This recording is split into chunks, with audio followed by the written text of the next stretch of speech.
हम लोग आज क्लास 9 के चैप्टर 1 को पढ़ने वाले हैं। Matter around us. Matter around us.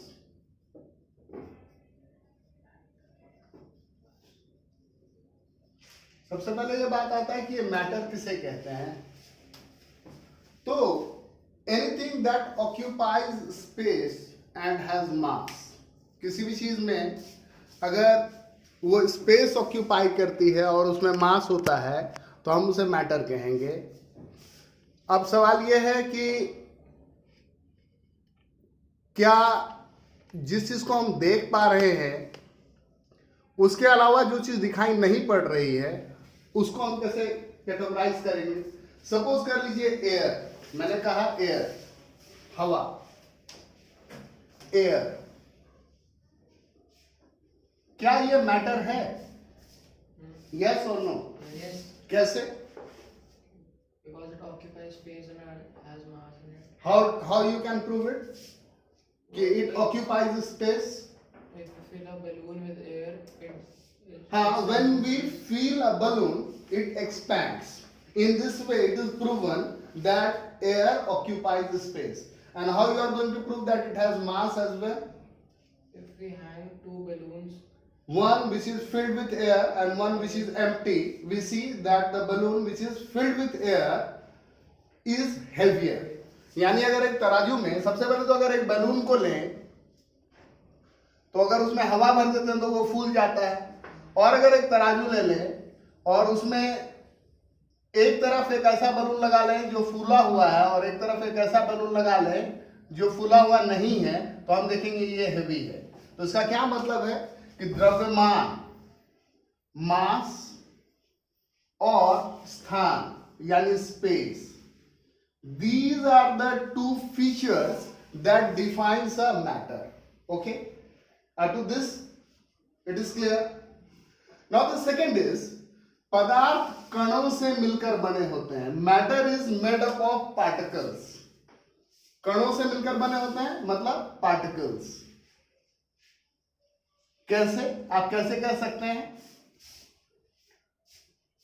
Sir, जिस तरीके से हमारा मकान बनता है ब्रिक से, ब्रिक बनता है रेत से। किसी भी ब्रिक को तोड़िएगा आपको रेत दिखेगा। या नमक ले लीजिए, नमक के पार्टिकल तो बहुत छोटे होते हैं ना, लेकिन उसको अगर और पीसिएगा तो वो और भी छोटा हो जाता है। तो इस तरीके से हम कह सकते हैं कि कोई भी पदार्थ जो है वो कणों से बना हुआ है। क्लियर? पदार्थ के कण जो पार्टिकल्स हैं वो हमेशा कॉन्टिन्यूअसली मोशन करते रहते हैं, कॉन्टिन्यूअसली मोशन में रहते हैं। ये आप कैसे कह सकते हैं? सर, ग्लास, खाली ग्लास को कान के पास लगाइए, है ना, आपको आवाज सुनाई पड़ती है। वो क्यों? क्योंकि एयर का पार्टिकल जो है वो मूव कर रहा है तो वो क्या कर रहा है? ग्लास से टकरा रहा है। और आपको पता है कि जहां कहीं भी वाइब्रेशन होगा वहां पे साउंड प्रोडक्शन होगा। यस, बोलिए। कण एक दूसरे को आकर्षित करते हैं, पार्टिकल्स एक दूसरे को अट्रैक्ट करते हैं। अगर अट्रैक्ट नहीं करेंगे तो क्या होगा? वो बंद करके रहेगा ही नहीं। और क्या होता है? उनके बीच रिक्त स्थान होता है, एम्प्टी स्पेस। पार्टिकल के बीच में रिक्त स्थान रहता है। ये आप कैसे प्रूव कर सकते हैं? मैंने ये कहा कि ये प्रूव करो, कि कैसे ये आप प्रूव कर सकते हो।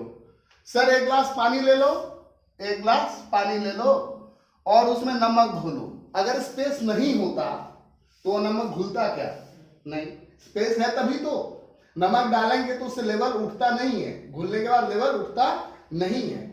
और अगर स्पेस नहीं होता तो क्या हम कभी पानी में जंप कर पाते, डाइव कर पाते? स्पेस होता है तभी तो हम डाइव कर पाते हैं।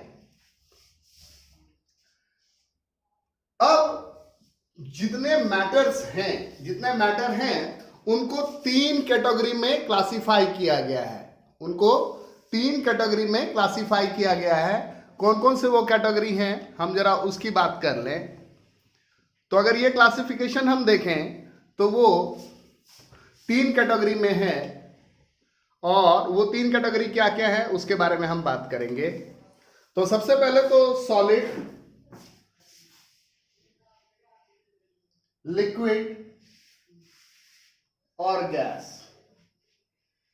ये मैटर के स्टेजेस हैं। क्लियर? और अगर फॉर्म्स की बात करें तो फॉर्म्स भी तीन होते हैं। पहला एलिमेंट, दूसरा कंपाउंड, तीसरा मिक्सचर। ये इसकी हिंदी ना लिखूं तो चल जाएगा, आपको पता है। सॉलिड मतलब ठोस, लिक्विड मतलब तरल, गैस मतलब गैस। एलिमेंट यानी तत्व, कंपाउंड यानी यौगिक, और मिक्सचर यानी मिश्रण। गैस के अलावा भी एक चौथा स्टेज है जिसको कि प्लाज्मा स्टेज बोलते हैं। ये आप हायर क्लासेस में पढ़िएगा, बोस-आइंस्टीन कंडेंसेट, ये स्टेज भी है जिसके बारे में क्या हायर क्लासेस में पढ़िएगा। ओके, अब अगर हमको इनके बीच में डिफरेंसेस को डिस्कस करना हो, अभी हम एलिमेंट, कंपाउंड और मिक्सचर के बारे में डिस्कशन नहीं कर रहे हैं। क्लियर? वैसे एक लाइन में बता देता हूं कि अगर एक ही टाइप के एटम्स से बनेगा तो एलिमेंट कहलाएगा, प्योर है। दो या दो एलिमेंट कंबाइन करेंगे, दो या दो से ज्यादा एलिमेंट कंबाइन करेंगे in a fix ratio of their mass, a compound will be form. And whenever any two substances are mixed, a mixture is formed. Clear? अब सॉलिड, लिक्विड और गैस में अगर हम डिफरेंस की बात कर लें, सॉलिड, लिक्विड और गैस में अगर हम डिफरेंसेस की बात कर लें, तो सबसे पहले तो शेप फिक्स्ड होता है, not fixed, not fixed. Liquid के बारे में आपको तो पता है कि ग्लास में डालोगे तो ग्लास जैसा बन जाएगा, कप में डालोगे तो कप जैसा बन जाएगा।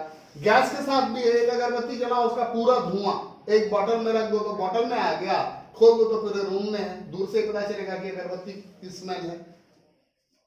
तो शेप हो गया। इंटरमॉलिक्यूलर फोर्स, इंटरमॉलिक्यूलर फोर्स जो पार्टिकल के बीच लगने वाला फोर्स है ना, तो वो इसमें very high, very strong, very strong, इसमें less stronger than solid, less stronger than solid, और इसमें लीस्ट। ये इंटरमॉलिक्यूलर फोर्स जो होगा इसमें सबसे कम रहेगा, तभी तो ये आराम से मूव कर पाएगा। Intermolecular space, intermolecular space, intermolecular space यानी जो कण है, पार्टिकल्स हैं, उनके बीच में कितना जगह है। क्लियर? तो इंटरमॉलिक्यूलर स्पेस इसमें लीस्ट, इसमें सबसे कम, इसमें more than solid, more than solid, और इसमें मैक्सिमम। ठीक। चौथा अगर प्रॉपर्टी हम डिस्कस करें, चौथी प्रॉपर्टी को अगर हम डिस्कस करें तो हम क्या कह सकते हैं? के ऑफ पार्टिकल्स। के का मतलब होता है काइनेटिक एनर्जी। क्या होता है? Kinetic energy. यहां डिफाइन कर देता हूं kinetic energy. Kinetic energy, energy due to motion, energy due to motion. आपको तो फिजिक्स भी पढ़ना है, फॉर्मूला भी बता ही देता हूं, के इक्वल्स होता है हाफ mv स्क्वायर। ठीक। जब गर्म करते हैं तो काइनेटिक एनर्जी बढ़ जाता है, पार्टिकल्स का स्पीड बढ़ जाएगा, और पार्टिकल्स का स्पीड बढ़ जाएगा, इसका क्या मतलब है? उसके बीच लगने वाला जो फोर्स है वो कमजोर हो जाएगा, और वो फोर्स अगर कमजोर हो जाएगा तो क्या होगा? सॉलिड जो है वो लिक्विड में कन्वर्ट हो जाएगा, और अल्टीमेटली वो गैस में कन्वर्ट हो जाएगा। क्लियर? तो अगर के ऑफ पार्टिकल्स की बात करें, अणुओं के बीच की गतिज ऊर्जा, के ऑफ पार्टिकल्स, तो इसमें क्या होगा? Least, more than solid, more than solids, और इसमें क्या होगा? मैक्स, है ना? कॉम्प्रेसिबिलिटी, क्या? कॉम्प्रेसिबिलिटी, क्या उसको दबा सकते हैं, है ना? कॉम्प्रेसिबिलिटी, ये इसमें क्या होगा? इसको दबाया नहीं जा सकता है, ना के बराबर, नेग्लिजिबल। इसमें more than solid, more than solids, और इसमें मैक्सिमम। ये पॉइंट क्लियर हो गया। अब इसी चीज को अगर हम हिंदी में कहें तो हम ये इसको कैसे डिस्कस करेंगे?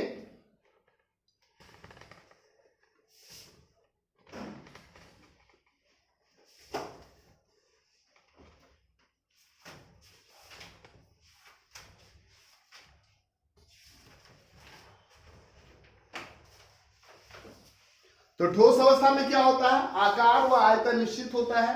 आकार मतलब शेप, आयतन मतलब वॉल्यूम। कणों के बीच आकर्षण बल अधिक होता है। इंटरमॉलिक्यूलर फोर्स की जो बात की थी मैंने, वो मैक्सिमम होता है। और क्या होता है? इंटरमॉलिक्यूलर स्पेस, वो क्या होता है? बहुत कम होता है, इसलिए वो कंप्रेस नहीं कर सकते। और ठोस पदार्थों को बहुत कम दबाया जा सकता है, बहुत कम कंप्रेस किया जा सकता है। द्रव अवस्था में, लिक्विड में क्या होगा? आकार अनिश्चित है, शेप नॉट फिक्स्ड, बट आयतन निश्चित होता है, वॉल्यूम फिक्स्ड है। 1 लीटर पानी को ग्लास में डालोगे तो ग्लास जैसा दिखेगा, लेकिन वो रहेगा 1 लीटर ही। उसको कटोरा में डालोगे तो क्या होगा? कटोरा जैसा दिखेगा, लेकिन रहेगा 1 लीटर ही। क्लियर? और कणों के बीच ठोस की तुलना में अधिक आकार होता है, अधिक स्पेस होता है। पार्टिकल्स के बीच में जो इंटरमॉलिक्यूलर स्पेस है वो ज्यादा होगा। गैस अवस्था में neither shape nor volume is fixed, ना शेप फिक्स है ना वॉल्यूम फिक्स है। पार्टिकल्स के बीच में इंटरमॉलिक्यूलर फोर्स बहुत कम होता है। पार्टिकल्स की काइनेटिक एनर्जी बहुत अधिक होती है। इन्हें आसानी से संपीड़ित किया जा सकता है, आप इसको कंप्रेस कर सकते हैं। क्लियर? अब यहां पर एक चीज आता है कि सर हम लोग हॉस्पिटल वगैरह में देखते हैं कि ऑक्सीजन रहता है, या सर सिलेंडर में देखते हैं, जो हमारे घर में सिलेंडर यूज होता है, कौन सा सिलेंडर यूज करते हैं? एलपीजी गैस का ना। तो इसका मतलब क्या होता है? लिक्विफाइड पेट्रोलियम गैस, जो यहां पे भरा जाता है बसों में, सीएनजी, वो क्या होता है? Compressed natural gas. तो एक चीज तो सर आराम से क्लियर है क्या, कि सॉलिड है आइस, उसको हीट करो वो लिक्विड में बदल जाएगा, और लिक्विड को और हीट करो तो वो क्या होगा? गैस में बदल जाएगा, है ना? हीट दिए तो सॉलिड से लिक्विड, लिक्विड से गैस में बदल गया। क्लियर? तो लिक्विड में लिक्विफाइड पेट्रोलियम गैस को लिक्विड कैसे किया, है ना? तो वो करने के लिए क्या किया? प्रेशर को इंक्रीज किया, प्रेशर इंक्रीज, और टेम्परेचर को रिड्यूस किया, टेम्परेचर रिड्यूस। तो टेम्परेचर को रिड्यूस करके और प्रेशर को बढ़ा करके आप क्या कर सकते हैं? गैसेस को लिक्विड फॉर्म में कन्वर्ट कर सकते हैं। और मैटर के जो स्टेजेस हैं, दे आर इंटरकन्वर्टिबल, वो बदले जा सकते हैं, एक फॉर्म से दूसरे फॉर्म में जा सकते हैं। अब कुछ ऐसे सब्सटेंसेस हैं जो सॉलिड से सीधा गैस में बदल जाते हैं। आपकी मम्मी जब अलमारी में कपड़े रखती है तो आप देखते हुएगा कि वो उसके साथ में कुछ व्हाइट कलर के बॉल्स डालती हैं, है ना? And that is naphthalene balls, है ना? तो वो नेफ्थलीन बॉल अगर कुछ दिन के बाद आप खोल करके देखिएगा कपड़ा, तो वो गायब हो जाता है। वो कहां गया? गैस में कन्वर्ट हो गया। लेकिन गैस में कन्वर्ट होने से पहले वो लिक्विड में कन्वर्ट नहीं हुआ। गैस में कन्वर्ट होने से पहले वो लिक्विड में कन्वर्ट नहीं हुआ। अगर वो लिक्विड में कन्वर्ट होगा तो क्या होगा? वो कपड़े को गीला भी करेगा, है ना? तो there are some substances that gets converted into gas from solid directly and vice versa. Solid से गैस में और गैस से सॉलिड में कन्वर्ट हो जाते हैं and they are known as sublimative substances. They are known as sublimative substances and this process is known as sublimation. कुछ ऐसे पदार्थ हैं जो ठोस से गैस में, सॉलिड से गैस और गैस से सॉलिड में कन्वर्ट हो जाते हैं without getting converted into liquid. Liquid में बिना बदले हुए, है ना. और उसके एग्जांपल कौन कौन से हैं? कपूर, आरती में जलाते हैं आप, कैम्फर जिसको बोलते हैं, naphthalene balls, ammonium chloride and dry ice. आपने स्टेजेस में देखा होगा ना, ये धुआं धुआं सा हो रहा होता है. तो ड्राई आइस क्या है? कार्बन डाइऑक्साइड गैस का सॉलिड फॉर्म, जिसको ड्राई आइस बोलते हैं. ड्राई आइस वो क्या है? Basically solid CO2, carbon dioxide gas है. क्लियर? अब सॉलिड को हीटिंग किए वो क्या होगा? लिक्विड में बदलेगा. और ये प्रोसेस क्या कहलाता है? मेल्टिंग. ये प्रोसेस क्या कहलाता है? मेल्टिंग. और अगर लिक्विड है, लिक्विड को सॉलिड में कन्वर्ट करना है कूलिंग के बाद, तो वो प्रोसेस क्या कहलाएगा? फ्रीजिंग. क्लियर? अब हम लोग कुछ और देखने वाले हैं कि क्या क्या स्टेजेस होते हैं, कैसे होते हैं.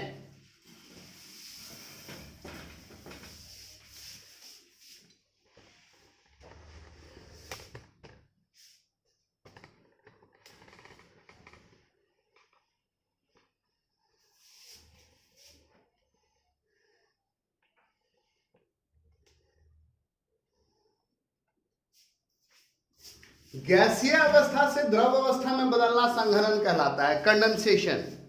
आप बचपन से ही पढ़ते आ रहे हैं, वाटर साइकिल आपने पढ़ा होगा, इवेपोरेशन एंड कंडेंसेशन. कोई नया टर्मिनोलॉजी नहीं है. यहां पर एक और चीज है कि टेम्परेचर का एक यूनिट है जिसको बोलते हैं केल्विन. तो केल्विन से सेल्सियस में बदलने का क्या नियम है कि केल्विन में 273 ऐड कर दो, वो सेल्सियस में कन्वर्ट हो जाता है. और यहां पर मैं दिखा रहा हूं एक्सचेंज. ये जो ट्रायंगल है उसमें एक्सचेंज हो रहा है. सॉलिड है, सॉलिड अगर मेल्ट करेगा तो लिक्विड बनेगा, लिक्विड अगर फ्रीज करेगा तो सॉलिड बनेगा. लिक्विड को अगर इवेपोरेशन होगा तो गैस बनेगा, गैस का अगर कंडेंसेशन होगा तो लिक्विड बनेगा, और सॉलिड का अगर सब्लिमेशन होगा तो गैस बनेगा, और गैस का अगर सब्लिमेशन होगा तो सॉलिड बनेगा. क्लियर? इतना तो क्लियर है. इसके बाद आ जाइए, मेल्टिंग पॉइंट की बात कर लेते हैं. मेल्टिंग पॉइंट क्या है? वो टेम्परेचर जिस पे कोई भी सॉलिड सब्सटेंस एटमॉस्फेरिक प्रेशर पर लिक्विड में बदल जाता है. जिस पर कोई भी सब्सटेंस एटमॉस्फेरिक प्रेशर पर लिक्विड में बदल जाता है. फ्रीजिंग पॉइंट, फ्रीजिंग पॉइंट क्या है? वो टेम्परेचर जिस पर कोई भी सब्सटेंस, कोई लिक्विड एटमॉस्फेरिक प्रेशर पर सॉलिड में बदल जाता है. बॉइलिंग पॉइंट, बॉइलिंग पॉइंट क्या है? वो टेम्परेचर जिस पे कोई लिक्विड एटमॉस्फेरिक प्रेशर पर गैस में कन्वर्ट हो रहा है. क्लियर? अब एक टर्म है इवेपोरेशन. इवेपोरेशन क्या है? बेसिकली कोई लिक्विड अपने बॉइलिंग पॉइंट से कम होने पर भी गैस में कन्वर्ट हो रहा है. कोई लिक्विड अपने बॉइलिंग पॉइंट से कम पर भी गैस में कन्वर्ट हो रहा है, ये चीज इवेपोरेशन कहलाता है. आप देखते होइएगा, अगर आप सिंपल एक थाली रख दीजिए, थाली में पानी दे दीजिए और उसको छोड़ दीजिए, देखिएगा थोड़ी देर बाद वो गायब हो गया. आपको पता है पानी 100 डिग्री पे उबलता है, पानी 100 डिग्री पर उबलता है. आपके रूम का टेम्परेचर 100 डिग्री है क्या? क्यों गायब हुआ? है ना. तो उबलना जिसको कहते हैं बॉइलिंग, जिसको बॉइलिंग कहते हैं, boiling and evaporation are two different things. Boiling and evaporation are two different things. ये जो है ये बल्क फेनोमेना है. बल्क फेनोमेना, ये जो है ये सरफेस फेनोमेना है, सरफेस पे होता है. इसके लिए एक स्पेसिफिक टेम्परेचर चाहिए. बॉइलिंग के लिए क्या चाहिए? एक स्पेसिफिक टेम्परेचर चाहिए. at specific temperature.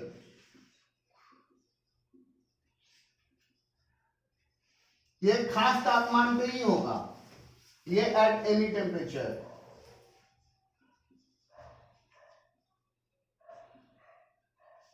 अब हम पढ़ेंगे वो फैक्टर्स जो इवेपोरेशन पे इन्फ्लुएंस डालते हैं. सबसे पहले आप इवेपोरेशन के कुछ यूज, हम लोग गर्मियों में अपने छतों पे पानी डालते हैं. हम लोग गर्मियों में अपने छतों पे पानी डालते हैं. क्यों? क्योंकि ठंडक होगी. भाई ठंडक कैसे होगी कि छत गर्म है, उसमें पानी डाले, वो पानी भाप बन करके उड़ गया. तो भाप बनने के लिए उसने क्या किया? छत से टेम्परेचर एब्जॉर्ब किया, तभी तो बना, है ना. आप परफ्यूम लगा लेते हैं अपने स्किन पे, जहां लगाए तो वहां ठंडक लगती है. या नेल पॉलिश रिमूवर लगाते हैं तो उसमें भी ठंडक होता है. नेल पॉलिश रिमूवर को एसीटोन बोलते हैं. क्या बोलते हैं? एसीटोन. तो एसीटोन लगाने से भी ठंडक लगता है. क्यों ऐसा होता है? क्योंकि वो क्या करता है, हमारे बॉडी से टेम्परेचर लेता है. हमारे बॉडी से टेम्परेचर लेता है, और हमारे बॉडी से टेम्परेचर लेगा तो जहां से टेम्परेचर लेगा उस जगह पे तो ठंडक महसूस होनी ही है. क्लियर? अब फैक्टर्स, सबसे पहला फैक्टर क्या क्या है? Factors affecting evaporation. तो उसमें फैक्टर्स कौन कौन से हैं? Factors for evaporation. सबसे पहला आता है surface area. Surface area, surface area अगर ज्यादा होगा तो इवेपोरेशन का रेट फास्ट होगा. वही पानी को आप थाली में रखिए तो जल्दी भाप बनेगा, कटोरा में रखिएगा तो लेट से बनेगा. मम्मी की साड़ी है या दादाजी की धोती है, वो गीली है, उसको ऐसे मोड़ करके रख दीजिए, लेट से सूखेगा. लेकिन उसको पूरा फैला दीजिए, जल्दी सूखेगा. क्लियर? सेकंड फैक्टर क्या है? टेम्परेचर. ये तो नॉर्मल सा चीज है. गर्मियों के दिन में आप देखते हैं कि बनियान वगैरह धोया, कुछ ऐसा कपड़ा धोया, और उसको अगर वॉशरूम में आप छोड़ करके भी चले आए तो वो सूखा हुआ मिलता है अगले दिन सुबह में. क्यों? क्योंकि टेम्परेचर बहुत ज्यादा होता है. लेकिन विंटर में उसको बहुत टाइम लगता है क्योंकि टेम्परेचर कम होता है. क्लियर? वायु का वेग, speed of wind. Speed of wind. कभी कभी घर धोया जाता है, मम्मी फ्लोर धोती है ना, फैन चलाती है उसके बाद. क्यों? क्योंकि उससे पानी जल्दी गायब हो जाएगा, सूख जाएगा, है ना. तो speed of wind is also a factor. अगर विंड का स्पीड कम होगा तो इवेपोरेशन का रेट स्लो होगा, विंड का स्पीड ज्यादा होगा तो, है ना. कई बार ऐसा होता है कि तेज हवा चलती है, आंधी चलती है, उसका बाद आप देखिएगा कि पौधे जो है उसके पत्ते से विल्ट से हो गए. क्यों? क्योंकि बहुत जल्दी जल्दी वहां से पानी गायब हुआ, है ना. और पौधे ने जो ये पानी लूज किया उसको बोलते हैं ट्रांसपायरेशन. क्या बोलते हैं? ट्रांसपायरेशन. आपको पता है स्टोमेटा के थ्रू होता है. और चौथा बात है ह्यूमिडिटी. बारिश में, हवा में ह्यूमिडिटी का क्या मतलब है? Moisture content in air. हवा में कितना मॉइस्चर है. तो अगर मॉइस्चर कंटेंट ज्यादा रहेगा, ह्यूमिडिटी ज्यादा होगी तो क्या होगा? इवेपोरेशन स्लो होगा. मॉइस्चर कंटेंट अगर ज्यादा रहेगा तो इवेपोरेशन स्लो होगा, अगर मॉइस्चर कंटेंट कम रहेगा तो इवेपोरेशन ज्यादा होगा. जैसे गर्मियों में एयर बिल्कुल ड्राई होता है, आप कूलर में पानी भरते हैं ना, तो कूलर में पानी भरते हैं तो क्या देखते हैं कि एक रात अगर कूलर आपने चला दिया और कूलर में 3 से 4 बाल्टी पानी लगता है, वो 3 बाल्टी पानी गायब है. वो 3 बाल्टी पानी गायब है. इसका क्या मतलब है? कि इवेपोरेशन हो गया. क्लियर? अब क्या है, कुछ एक छोटा सा डिस्कशन हम लोग करेंगे. और डिस्कशन क्या है कि एक बीकर लीजिए जिसमें आइस क्यूब्स डालिए. आइस क्यूब्स मतलब बहुत छोटे छोटे आइस के क्रिस्टल्स, बड़े बड़े नहीं. उसको हम गर्म कर रहे हैं और यहां पर हमने इसको फिक्स कर दिया और उसमें एक थर्मोमीटर डाल दिया. क्लिनिकल थर्मोमीटर मत डालिएगा, लैब थर्मोमीटर. क्लिनिकल थर्मोमीटर में फ़ारेनहाइट में होता है तो चलो टूट जाएगा. लैब थर्मोमीटर डालिए तो आप देखिएगा, और इसमें इसको बराबर आपको हिलाते रहना पड़ेगा, इसको स्टीरिंग करते रहिए. तो आप देखिएगा कि टेम्परेचर जो है वो 0 डिग्री पर अटका हुआ है. जब तक ये सारा का सारा आइस पिघल करके लिक्विड में नहीं कन्वर्ट हो जाएगा, टेम्परेचर 0 डिग्री पर ही रहेगा, है ना। तो ये सारा हीट जा कहां रहा है? अभी जो हम इसमें हीट डाल रहे हैं वो हीट जा कहां रहा है? वो बेसिकली क्या कर रहा है, यहां पर जो पार्टिकल्स के बीच में सॉलिड जो है, आइस क्या है, सॉलिड, तो सॉलिड के पार्टिकल्स के बीच में जो इंटरमॉलिक्यूलर फोर्स है उसको तोड़ने में खर्च हो रहा है। जब वो सारा फोर्स नलीफाई हो जाएगा तो वो क्या हो जाएगा, वो लिक्विड में कन्वर्ट हो जाएगा। और जब ये सारा आइस पानी में कन्वर्ट हो गया, ये सारा आइस पानी में कन्वर्ट हो गया, उसके बाद देखिएगा कि टेम्परेचर बढ़ रहा है। वो तब तक बढ़ता रहेगा, 100 डिग्री सी तक जाएगा, लेकिन 100 डिग्री सी के बाद नहीं जाएगा। अब क्या होगा, 100 डिग्री सी के बाद क्या होगा कि इवेपोरेशन तो पहले से शुरू हो गया, बॉइलिंग हो रही है। जब तक वो सारा पानी गैस में नहीं कन्वर्ट हो जाएगा तब तक फिर टेम्परेचर नहीं बढ़ने वाला है। अगर सारा पानी गैस में कन्वर्ट हो जाए, उसको आप ट्रैप कर लीजिए, उसमें थर्मोमीटर है तो टेम्परेचर आगे भी जाएगा। क्लियर? तो क्या होता है कि जब फेज बदल रहा होता है, स्टेज बदल रहा होता है, उस वक्त जो हम हीट डालते हैं, वो क्या होता है, उसको हम मेजर नहीं कर सकते हैं, वो छिपा हुआ रह जाता है। वो मेजर नहीं होता है, वो छिपा हुआ रह जाता है। और वो क्या होता है, बॉन्ड्स को तोड़ने में यूज होता है। वो क्या होता है, बॉन्ड्स को तोड़ने में यूज होता है। तो इस तरीके के दो छिपे हुए हीट है। एक जो है उसको बोलते हैं लेटेंट हीट ऑफ फ्यूजन। वो क्या है, वो टेम्परेचर जो सॉलिड को लिक्विड में बदलने के टाइम में यूज्ड अप हो रहा है। और एक दूसरा है, वो क्या हो रहा है, वो एक ऐसा लेटेंट हीट है जो क्या हो रहा है, लिक्विड को गैस में बदलने के समय में यूज अप हो रहा है। क्लियर?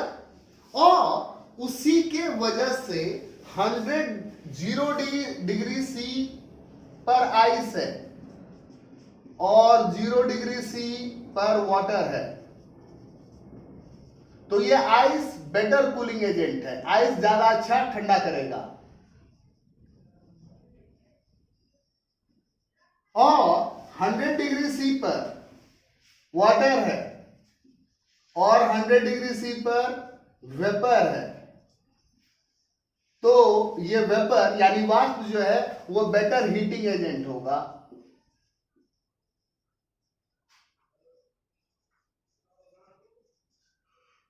क्लियर? अब एक चीज आता है डिफ्यूजन। क्या आता है, डिफ्यूजन। ये क्या है, movement of particles from a level of higher concentration